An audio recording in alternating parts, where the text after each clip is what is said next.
నమస్తే అనురాధ చౌదరి గారు.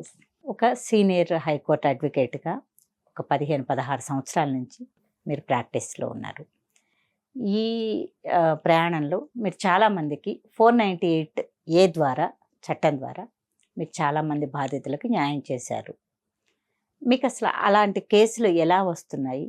వాటిల్లో ఎలా వాటి యొక్క ఎలా ఉంటుంది ఆ కేసులు? మీరు ఫేస్ చేసిన కేసులు, మీరు న్యాయం చేసిన కేసులు? యాక్చువల్గా ఈ 498A కేసులు అంటే 498A అనేది చాలా మందికి తెలియదని చెప్పుకున్నాం కదా. ముందుగా ఒక వ్యక్తి, ఒక మహిళ చాలా అంటే పెళ్ళైన తర్వాత చాలా కష్టాలు పడి, బాధలు పడి, మానసికంగా, శారీరకంగా తాగేసి వచ్చి భర్త కానీ, భర్త తాలూకా బంధువులు, అత్తమామలు కానీ, ఆడబడుచులు కానీ ఇలా హింస పెట్టి బాగా హింసించేవాళ్ళు నా దగ్గరికి చాలామంది వస్తూ ఉంటారండి. కేసులు వస్తూ ఉంటాయి నా దగ్గర.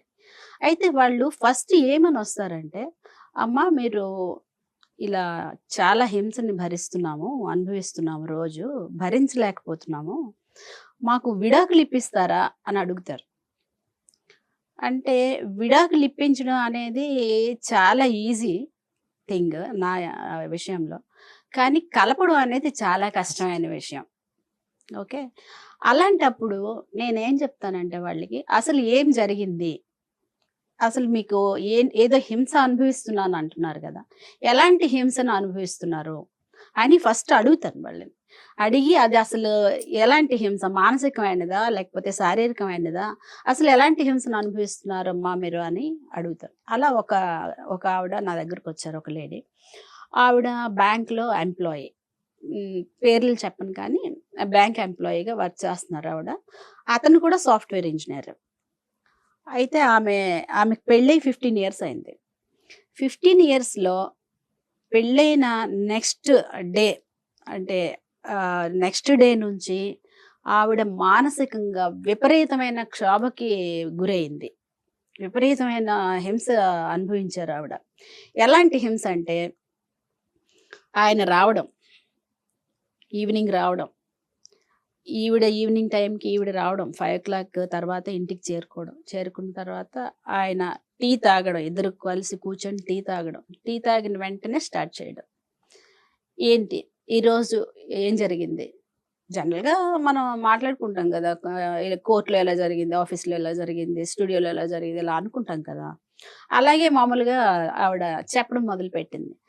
ఈరోజు ఇలా జరిగిందండి, నాకు బ్యాంక్లో ఇలా జరిగింది, ఫలానా వ్యక్తి మాట్లాడారు, సో అండ్ సో కస్టమర్ వచ్చారు, ఇలా మాట్లాడారు, అలా మాట్లాడారని ఆవిడ క్యాజువల్ టాక్ అలా చెప్తూ వచ్చారు. ఆవిడ అనుకోలేదు అతను కావాలని ఇవన్నీ అడుగుతున్నాడు, ఇవన్నీ చేస్తున్నాడు, ఎందుకు అడుగుతున్నాడా అనేది ఈవిడికి తెలియదు, ఎందుకు అడుగుతున్నానా అనే విషయం అతనికి తెలుసు. ఆ విధంగా వీళ్ళది కొద్ది రోజులు కొనసాగింది. అయితే ఈమె చెప్తూనే పోతుంది, ఎందుకంటే అక్కడ తెలియట్లేదు. అయితే ఇలా ఒక 1 week, 1.5 week తర్వాత అతను అంటే ట్రూ కలర్స్ అనేవి రివీల్ చేశాడు. ఎట్లా అంటే, నువ్వు ఫలానా డేట్లో ఫలానప్పుడు ఫలానా ఆయనతో మాట్లాడావు కదా, అలా ఎందుకు మాట్లాడావు, ఇలా ఎందుకు చేసావు, అలా ఎందుకు చేయాల్సి వచ్చింది అని చెప్పి, అంటే ఇది అంటే బాగా హింసించడం, మెంటల్గా టెన్షన్ అనమాట. అమ్మో రేపు నేను నా ఆఫీస్కి వెళ్తే, బ్యాంకుకి వెళ్తే ఏంటి నా పరిస్థితి, ఎవరితో మాట్లాడాలి, ఈయన ఎక్కడుంటాడు, ఏం చేస్తాడు. ఆయన మధ్యలో నేను మొన్న మీ బ్యాంకుకి వచ్చి చూసాను, నువ్వు ఎవరితోనో మాట్లాడుతున్నావు, చాలా క్లోజ్గా ఉన్నావు, మాట్లాడుతున్నావు, ఏంటి సంగతి, వాడికి నీకేంటి సంబంధం, ఇలాంటివి అనమాట. ఇలా ఆవిడ చాలా చాలా అనుభవించింది. అయితే సరేలే, ఆయన కొద్ది రోజులు పోతే అడ్జస్ట్ అయిపోతాడులే, ఏం కాదు అనుకుంది.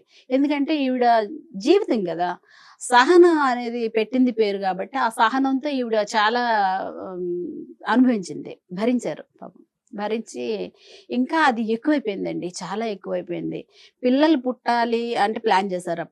ప్లాన్ చేసినప్పటికీ ఆయన, లేదు నీకు వేరే వాళ్ళతో సంబంధం ఉంది, అక్రమ సంబంధం, నువ్వు ఇలా మాట్లాడుతున్నావు, ఇలా చేస్తున్నావు, నవ్వుతున్నావు, ఇలా నవ్వుతున్నావు, అలా నవ్వుతున్నావు, ఆ నవ్వులో చాలా నాకు కనిపించాయి, నేను చూసాను అని చెప్పి హింసించడం మొదలుపెట్టాడు.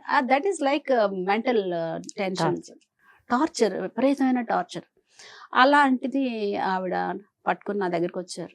అమ్మ ఇలా ఉంది, ఇంకా పిల్లలకి ప్లాన్ చేయడం నాకు ఇష్టం లేదు. ఎందుకంటే ఇలాంటి వ్యక్తితో రేపు పిల్లల్ని కన్నా కూడా నాకు ప్రయోజనం ఉండదు. సో నేను విడాకులు తీసుకుందాం అనుకుంటున్నాను అని చెప్పారు. అంటే నేను నిజంగానే అని ఆవిడకి చెప్పాను. అమ్మ విడాకులు తీసుకోవడం చాలా ఈజీ. మీ వాళ్ళు మీకు ఇంత కష్టపడి పెళ్లి చేశారు. పెళ్ళి అంటే 2 కుటుంబాలకు సంబంధించిన విషయము. మీరు విడిపోయారంటే చాలా కష్టాలు వస్తాయి రేపు. సరే పిల్లలు లేరు, పుడతారులేండి పర్వాలేదు. 2 రోజులు ఆలోచించుకోండి మళ్ళీ రండి నా దగ్గరికి అని చెప్పారు. ఆవిడ వెళ్ళిపోయారు. వెళ్ళిపోయి 1 వీక్ తర్వాత మళ్ళీ వచ్చారు. మేడం గారు మీరు చెప్పిన దాంట్లో ఎటువంటి అభ్యంతరం నాకు కనిపించలేదు. కానీ ఈ హింస అనేది నాకు ఫిజికల్ హెరాస్మెంట్ కిందకి వచ్చేసింది. ఇంకా కొట్టడం కూడా స్టార్ట్ చేశాడు ఆయన తాగేసి. ఈ 2 రోజుల్లో బాగా కొట్టేశాడు అని చెప్పారు. ఇంకా నేను అది నిజంగా ఆవిడ విక్టిమ్ కాబట్టి, అమ్మ మీకు ఒక రక్షణ చట్టం ఉంది 498A అనేసి, ఫస్ట్ అది వెళ్ళి పోలీస్ స్టేషన్లో వెళ్ళి పెట్టండి. వాళ్ళు కౌన్సిలింగ్స్ ఇస్తారు అక్కడ. తర్వాత ఎఫ్ఐఆర్ చేస్తారు. దాని తర్వాత నా దగ్గరికి రండి నేను మాట్లాడతాను అని చెప్పాను.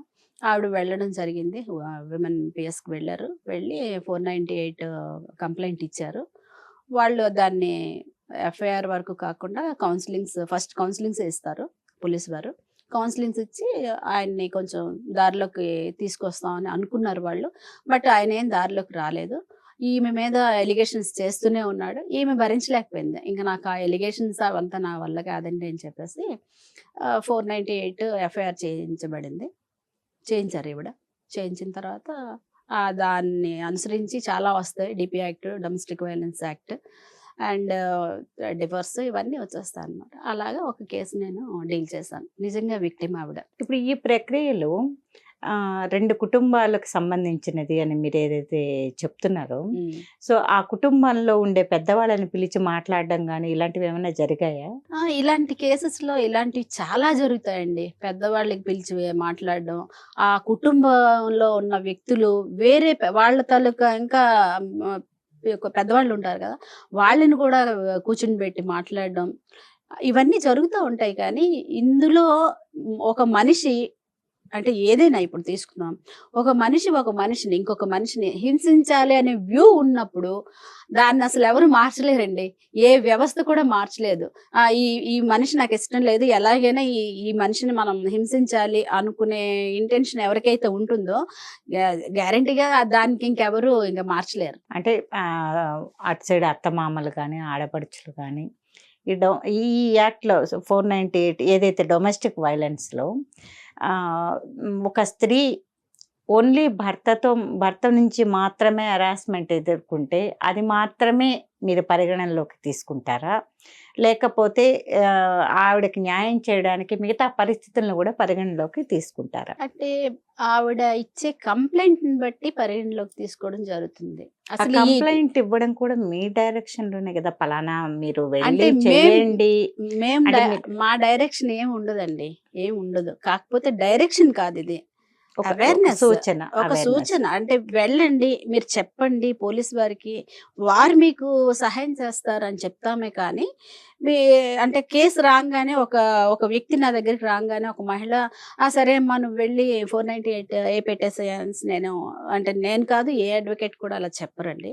అయితే ఇది ఏదైతే 498A ఉందో ఈ చట్టం, భర్తకి సంబంధించిన వ్యక్తులు, బంధువులు, వీళ్ళ వల్ల వివాహిత స్త్రీ కష్టాలు పడితే, మెంటల్గా కానీ ఫిజికల్గా కానీ హెరాస్మెంట్ అనుభవిస్తే గనక ఈ చట్టం దానికి ఉపయోగిస్తారు. ఈ చట్ట పరిధిలోకి వస్తున్నాయి ఇవన్నీ. ఇప్పుడు ఒక లేమ్యాన్గా నేను అడుగుతున్నాను, ఏమీ తెలియని ఒక వ్యక్తిగా మిమ్మల్ని, నాకు పోలీసు వ్యవస్థ అంటే భయం, పోలీస్ మెట్లు ఎక్కాలంటే భయం అనుకోండి, డైరెక్ట్గా మీ దగ్గరకు వస్తాను. మీరు నాకు సూచన ఇచ్చారు పోలీస్ స్టేషన్, లేదు మేడం నేను పోలీస్ స్టేషన్కి వెళ్ళాలనుకోవట్లేదు, మీరు ఏం న్యాయం చేయగలరు అని అడిగితే మీరు డైరెక్ట్గా మీ చేతుల్లోకి తీసి సమన్స్ కానీ వకాలత్ కానీ పంపించే అవకాశం ఏమైనా ఉందా? అంటే ఇందులో 498Aని మా చేతుల్లోకి తీసుకోవడానికి అవ్వదండి. పోలీస్ వారు ఉన్నారు, పోలీస్ వ్యవస్థ ఉంది. మీరు అన్నట్టు పోలీస్ వారు అంటే భయం, ఎందుకు భయం అంటే పోలీస్ వ్యవస్థ అంటేనే రక్షణ మనకి. వాళ్ళు రక్షక భటులు, వాళ్ళ పేరే రక్షక భటులు. వాళ్ళు మన రక్షణ ఇస్తారండి. అదేం పర్వాలేదు. కాకపోతే చాలా మంది పోలీసు వాళ్ళంటే భయం. అమ్మో! పోలీసులు ఇలా కొట్టేస్తారు, లేకపోతే అలా తిడతారు, ఇలా తిడతారు. ఒకప్పుడు ఉండేది అలాగే. కానీ నౌఏడేస్ మన తెలంగాణ పోలీస్ ఏమో Friendly. ఫ్రెండ్లీ పోలీస్ గాబట్టి అదేం ప్రాబ్లమ్ లేదు ఒకటి. రెండోది మీరు ఇంకేదో అడిగారు. డొమెస్టిక్ వైలెన్స్ యాక్ట్ డీవీసీ అంటారు. డీవీసీ మాత్రం మేము డైరెక్ట్‌గా కోర్ట్‌లో నుంచి అంటే కోర్ట్‌లో ఫైల్ చేయొచ్చు డీవీసీ మాత్రం. 498 మాత్రం మేము ఫైల్ చేయడానికి అవ్వదు. వీళ్ళు విక్టిమ్ ఎవరైతే ఉన్నారో వాళ్ళు పోలీస్ స్టేషన్‌కే వెళ్ళాలి. పోలీస్ స్టేషన్‌కి వెళ్లి కంప్లెయింట్ ఇచ్చి తద్వారా కోర్ట్‌కొస్తుంది.